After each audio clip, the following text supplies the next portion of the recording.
Oh, hello. Welcome to another video. And in today's video, perhaps inadvisably, we're having a return to the battle report format that everybody loves so very much. But this is a bit special, so we are doing a battle report, myself and Zimbad, using the Kill Team Sentries expansion that's published in this month's White Dwarf, which just landed on my doorstep today. So I decided to take my Death Guard for a spin because I just finished painting them up, even though I normally play novitiates, as long-time followers of the channel will know, and Zimbad was using his Grey Knights.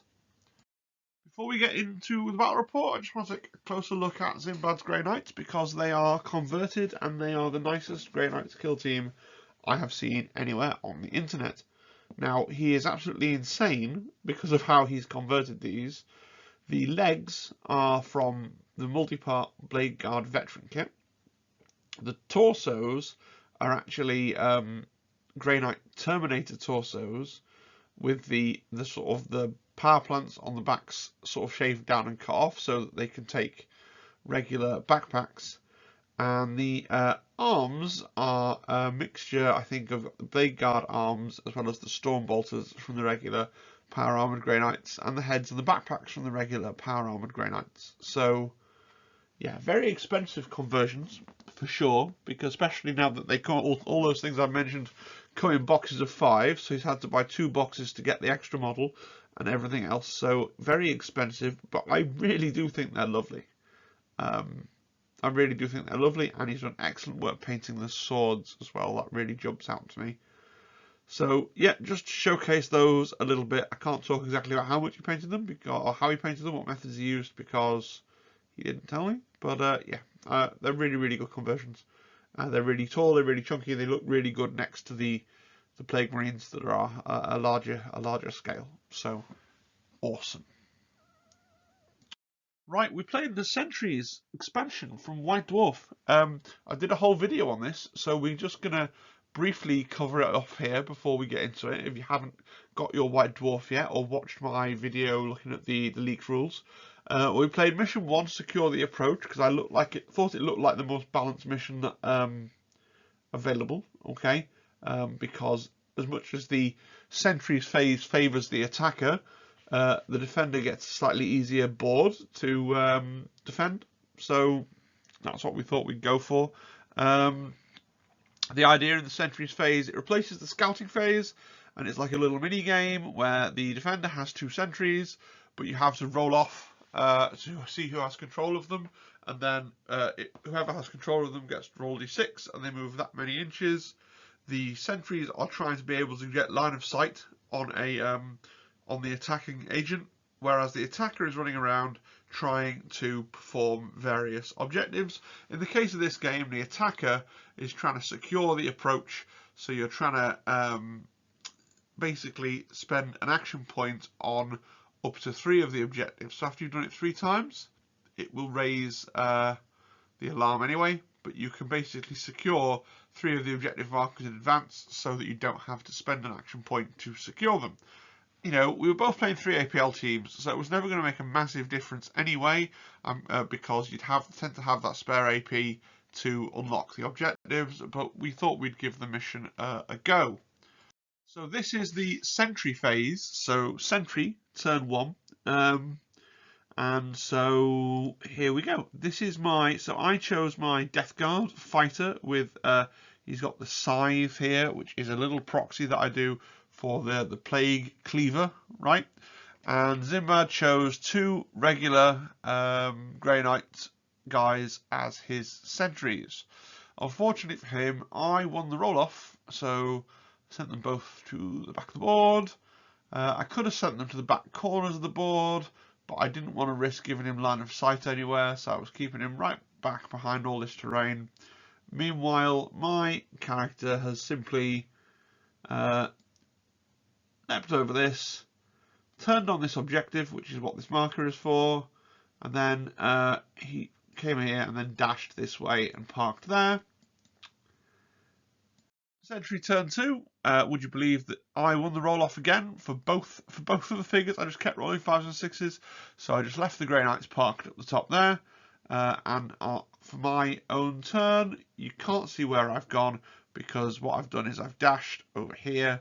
Not dashed, sorry, I've leapt over here, over the scramble terrain, okay, to an inch there, and then I've dashed just touching the other side of that door after activating this objective. Sentry turn 3, I once again won the roll. So it was a move and a dash from where I was in here up to here. You still can't see me. A move and a dash and a activation of that objective. So I've activated 3 objectives. That means that they don't need unlocking. They're capturable from the start of the game. And I've positioned 2 of Zimbab's Grey Knights on the back edge of his table. Yeah, look, we thought about re-racking and doing this phase again because it doesn't really showcase any. His Grey Knights literally, I walked to the back of the board and then they didn't move because I just kept winning the dice off. But it felt important to leave it like this to show people like what can happen. And it's very, very random. You're dicing off for things. There was literally nothing you could do. It was completely non-interactive for him because I kept winning the dice off. And yeah, what it really needs, I think, is a mechanic where if you, you know, like a klaxon counter type thing from Classic Kill Team or something where they become more likely to move more usefully the more that the attacker is doing, right? Because as others have said, you could just keep this up for as long as you want if you got them in the optimum position. I've got them in the optimum position. I've activated my 3 things. And I've got happily my combat guy, my scythe guy, is now standing under here. Bear in mind there's a door here, sort of threatening this whole area of the battlefield.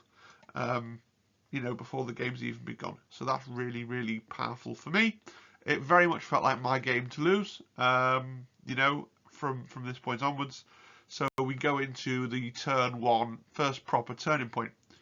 So now we've deployed, so we're over here on this side, we've deployed our entire kill team. So I'm going to try and explain what I have got. So this guy here is very important. He's a basic warrior, but he's got the Plague Bell. So he's the one that's going to provide a movement buff. Here's my leader down here, okay, with Plasma Pistol and a Power Fist. Here's my Plasma Gunner here, okay. Banner is this fellow here, okay. I've got a normal regular bolter guy down here, and remember up here from the Sentries phase is my Plague Cleaver guy, okay. Zimbab, meanwhile, this is his leader, okay, of the Grey Knights with the sword sort of pointing upwards. And all the others that you can see are regular Grey Knight Terminators. No, I've got that wrong. That's not the leader. This one's the leader with the skull, isn't it? Yeah, that one's the leader. That one there. Okay. And as you can see, or you could before I draw all over it, all his guys have started the game on a conceal, except for the 2 that are at the back here, but they have the option of changing over to conceal when they're activated. My guy here is on a conceal and has the option of changing over to attack when he's activated. Otherwise, I've got my plasma gun on activate behind the cover here, just to kind of, you know, keep Zim on his toes with threatening. Maybe a little shot there, you know. It's very woolly. There's not a lot of big view. Just keeping him ducking, keeping him covering, keeping him not want to kind of stand in the open anywhere. Okay. I've also got my leader on engage just because I'm curious to see if I can get him anywhere.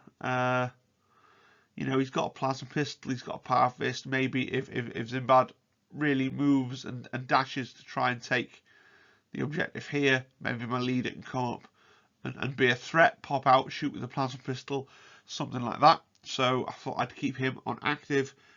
This guy is going to be used to buff, so he's on conceal. This guy, I can't actually find where his order token is, but I'm pretty sure he was on conceal, and this guy here on conceal as well. Barricades, so we both, quite funny, we both decided to block off this little corridor, don't really know why. I was struggling to think of where to put my barricade. This barricade here I've put, that was mainly with a view to the infiltration phase to make sure I had some cover all the way along for my stealthy man, but it did come in handy in the actual game. Zimbad's barricade, his other barricade, is like in here somewhere, I think. Yeah. In terms of secondaries, so I've got Seize Ground, Central Control, and the one where you have to not kill me, right? Where I get a point if I take no casualties in a turn. Zimbad also has got Security, and he's also got Central Control. He's also got the one where he's trying to get me not to kill him, that I've temporarily forgotten the name of. And he has the one where he gets a point if I'm not in his deployment zone, right? So, turn 1, what happened? Well, if you look here, first thing I did, activate my bell, okay? The bell simply scramble over this, okay? And then press the bell. So, to go back to the left-hand side for a second, if the bell's now moved to there, because that was the first one I activated, so now the entire of this, and this are now getting to have 3 circles of movement, right? So I'm holding the objective, I'm buffing with 3 circles of movement. I've moved up here, my basic warrior, he's just wobbled forwards, okay, to stand on that objective, and importantly, I've not really capitalised on the fact that I snuck around and unlocked them all, because I'm 3 APL. I had the spare APL. I could have moved, dashed and unlocked. As it is, I've just moved and dashed and passed a turn.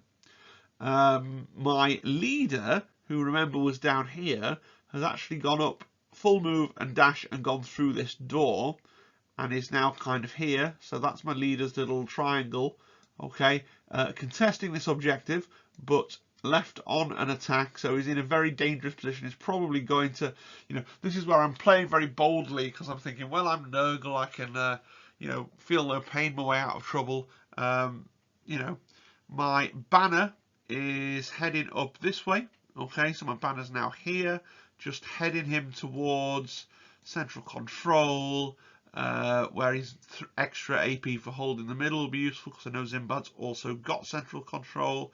And my guy with the scythe ended up just sort of basically sticking there, because, again, he's on the objective. So I'm going to score 4 points for primary, the maximum, this turn. And really, all Zimbad's done is he's flipped his 2 guys that were on attack orders, they've flipped back onto conceal, and he's trying to position himself for next turn. So don't remember his exact combinations of moves and dashes, but there was nothing really that stuck in my mind from his first turn. He's just kind of moving people. So this guy's moved back up from where I put him on the board edge. This guy's moved to here. There's a guy that's jumped up here.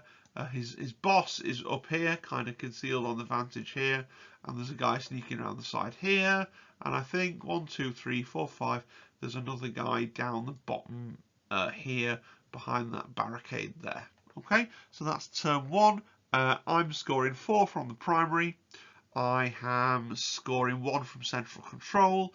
Zimbad is scoring 2 from the primary, because he's moved up and unlocked those 2 objectives, and that's that. Doesn't score Central Control. Yeah, and that's that. Turn 2. So for those of you that haven't seen one of my kind of picture battle reports before, the picture that's now on the left of your screen was the one that was on the right of your screen before, and it basically shows how things change during turn 2.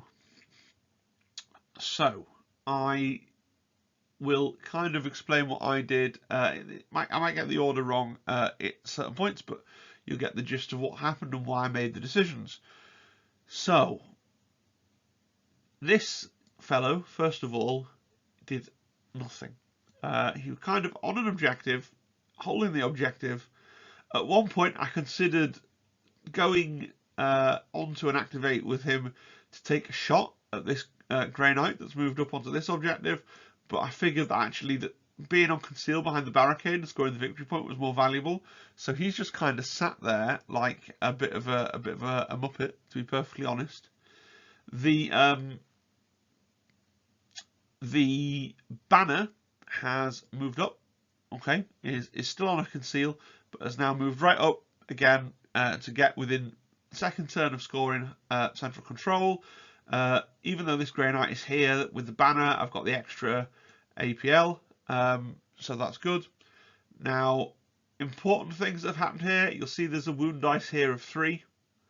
So the Grey Knight that you can see in the picture, I think this one here, okay, came and charged down through the door to the Plague Cleaver guy. Very brave, but with a combination of... so he went first, he got me down to 3 wounds, and then I had my attacks. Because initially I rolled 2 crits, he parried one of the crits, so I hit him once with my remaining crit, and then he had enough dice to potentially kill me, but I managed to use disgustingly resilience, so I was left on 3 wounds. And then in my fight phase, obviously I struck first and was able to finish off the Grey Knight there. So that's the one there that you can see that's now sort of chilling in the dead pile up here. Other things that happened of note. So at the end of my turn 1, I think I forgot to mention it, my plasma gunner didn't really get a shot off and moved up to here. It was the last thing I did in turn 1. And then, so I had the plasma gunner poised to climb up. This was after I'd activated, sorry, this model activated, rung the bell, and then just stayed there. So the plasma gunner climbed up, and I took a plasma shot at, I think, what was ultimately this fellow here, right, who was there. I took the plasma shot here. That is a very bad line, but like here, remembering that this is quite a low scrap pile, so that doesn't pose any problems.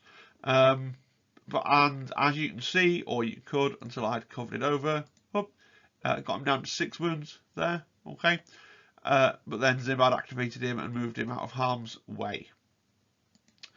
Why didn't I shoot the leader? Well, simply because when I activated this, the leader had already acted. What has the leader done? The leader has taken out my leader, who was chilling down here, who I'd left in the open. He went and did that, so I lost my leader. Kind of a stupid play on my part there, but yeah, it happened. Maybe it was worth it for the early victory point lead, though. Okay, but it did mean that I wasn't scoring the one where I have to take no casualties, unfortunately. I think that's about all that happened in turn 2. I've probably missed something super important. I'm sure Zimbad will appear in the comments and let me know if I've missed something superbly important. But as we go into turn 3, I'm scoring 3 on the primary because I've got these 3 down here. Okay, and Zimbad has abandoned this one accidentally because I've killed he kind of charged the model off there and he hadn't got anyone on there, back on there, and he's scored 2 on the primary here. Okay, so that's where we are, moving into the top of turn 3. Turn 3, a lot of things tried to happen in this turn, not all of them are successful. So, first thing that you'll notice is that my plasma gunner has died a death. He was shot off. The storm bolters are really very good, you know. Plasma gunner was shot off here. He was wounded on the last turn, and he's finished off now with more storm bolter fire. Sad. Okay. My banner is still basically just standing here. I did throw a crack grenade over to this guy here, but basically, other than that, we didn't really move. My bell guy tried to pop through the door, kill the wounded Space Marine under here, and then kind of use dash to get back in, but I fluffed the roll, so there's still a wounded Marine hanging around under there. Zimbad then brought this guy down to claim objective 4. Very cleverly, because my scythe guy wasn't in bolt range, wasn't in charge range of this wounded guy, so he left it just where I couldn't charge him. So I came out and tried to shoot him with my bolt pistol. I've got him down to 3 wounds. So now we've got 2 characters kind of both facing off on 3 wounds there. Okay, so again at the end of this turn, I got my second turn of central control. So that's that done. Didn't score damage limitation. I've got this objective here, and this objective here, and Zimbad has these 2 here. No one holds this one, and I have completely moved off this objective here because I've just not got enough pieces, basically. Because this guy is not my banner. This guy is the guy that was here. The banner was killed again by Stormbolter fire. I'm forgetting exactly who, because yeah, it's from my point of view. But yes, so that's where we are into the start of turn 3. Turn 3 going into turn 4. So this was a big one for who was going to get the first turn. A lot of things have kind of pointlessly moved around at this point. So there's still a wounded marine back here on this objective. I do the pop out and shoot thing and finish off that marine and pop back in with my dash and then park on that objective with the bell fellow. My guy up here, Zimbad, got the first turn, so polished him off with no. This was where I got the first turn, I think, and I charged in, and then he did only in death does duty end and fell back and shot me, and then we were both removed. So we kind of killed each other up there, okay?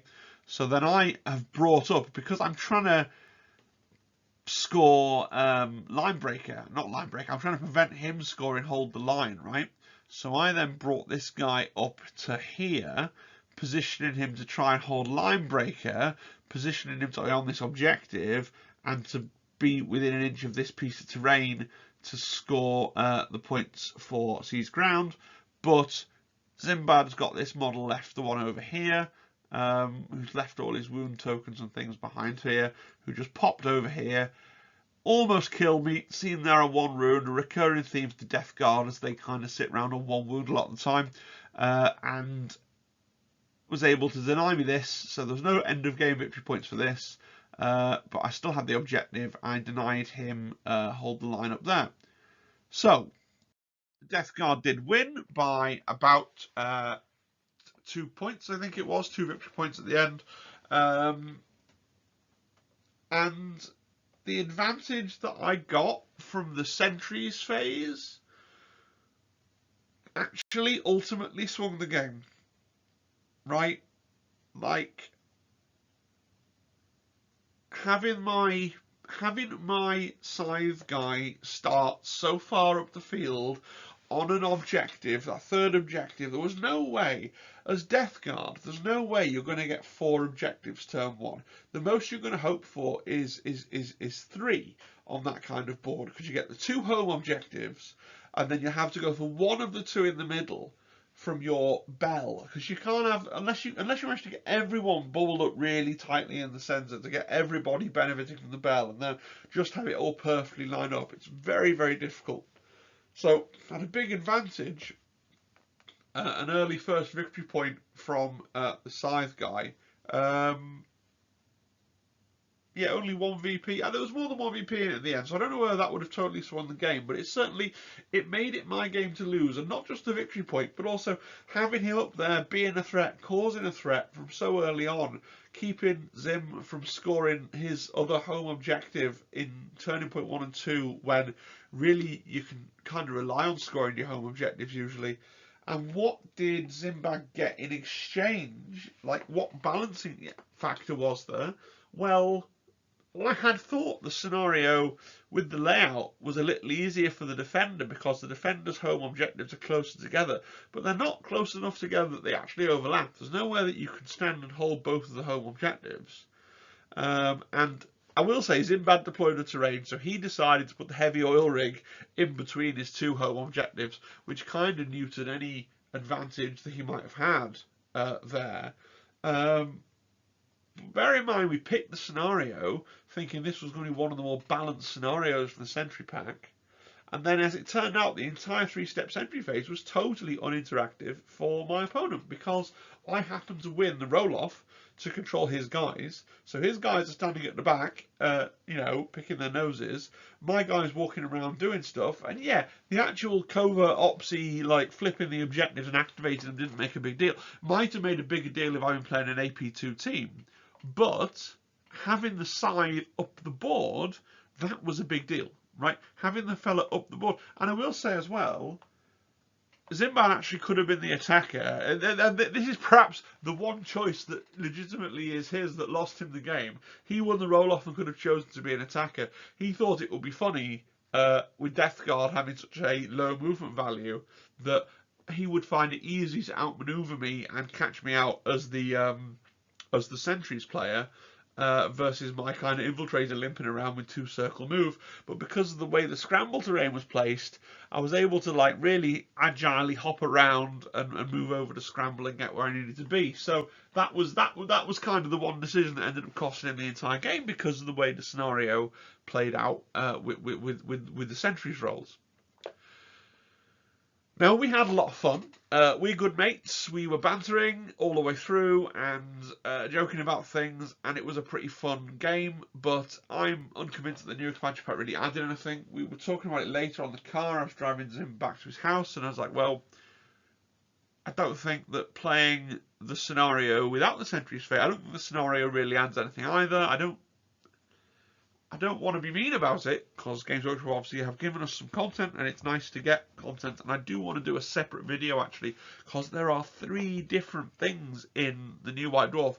There are 3 different bits of Kill Team content in the new White Dwarf, and none of them are new rules that you're going to use. It's interesting. It's interesting to talk about. It feels like they had the number of pages for a new team, and then they decided to do some other stuff in there, but I'll talk about that on the next video.